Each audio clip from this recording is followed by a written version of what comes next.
I used the same Order of the Dragon men-at-arms rush twice, and both opponents answered with masses of ranged units. Against English, I adapted and won. Against Zhu Xi, I made the same adjustment and lost in 15 minutes. So what actually decided these games? So this is my standard Order of the Dragon opening. 5 villagers on sheep, 2 to gold, 1 house, and the scout checking what the English player is preparing. I age up with mine work because this build depends on early gilded men-at-arms. For me in gold, it's the cleaner choice. It already works as my blacksmith, and the upgrades come cheaper and faster. By 5 or 6 longbows kite my first men-at-arms while the villagers escape. The rush is already failing, so I add a stable.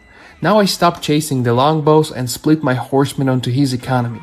I force idle time and find a few villager kills, but every raid costs me units. I'm doing damage, but I'm not winning the trade. Because he stays defensive, I take the risk and choose Regnitz over Burgrave. Regnitz lets me contest relics without building a separate monastery. Then I force another ram push into his towers and it gets wiped out. His biggest mistake is that he still stays home. That gives me time to reach Imperial through the Palace of Schwabi and accelerate my economy instead of choosing the defensive Elsbeck Palace. I raid again, then attack with a mixed army and 2 rams and I lose that fight too. But while he clears that army, I'm already building the next one. Horsemen, crossbows, men-at-arms, and proper siege. I'm fully in Imperial while he's only starting his own age up. Once the wall opens, the technology gap finally matters. The White Tower falls first, then his production and town center. This was not a clean win for me. I lost multiple armies, but every time he let me rebuild and come back with something stronger. Let me tell you this, I didn't win because horsemen magically solved the longbows. I won because I stopped relying on pure men-at-arms, kept his economy busy, and used his passivity to reach a stronger mixed army. But if he counterattacks earlier, I'd probably lose. But the next opponent did exactly what English never did. He turned a successful defense into an attack. So the second game starts almost exactly the same. Same build, same mine work, same early men-at-arms. But Zhu Xi gives me different problem. These are Zhuchnu. They aren't true crossbowmen, but once they reach a mass, every expensive unit I send forward disappears. The first men-at-arms gets no value. Then I send another into the berries and the same thing happens. I already know the push is failing, but I'm still feeding him expensive units one at a time.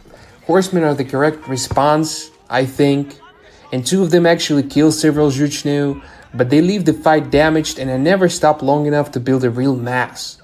Technically, I have adapted. In reality, I've only changed the unit I'm losing.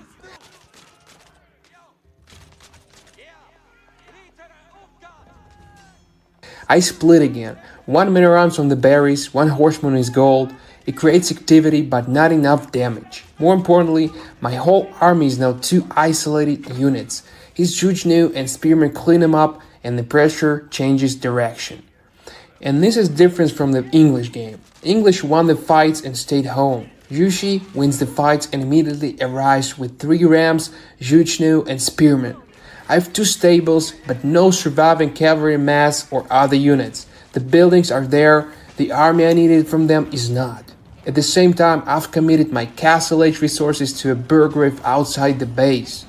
That might help me later, but there's no later anymore. I need those resources as units now. Emergency repairs delays the destruction of the town center, but it cannot replace an army. Mine work falls next, Burgrave never finishes, so my only 2 landmarks are gone, and that is the game.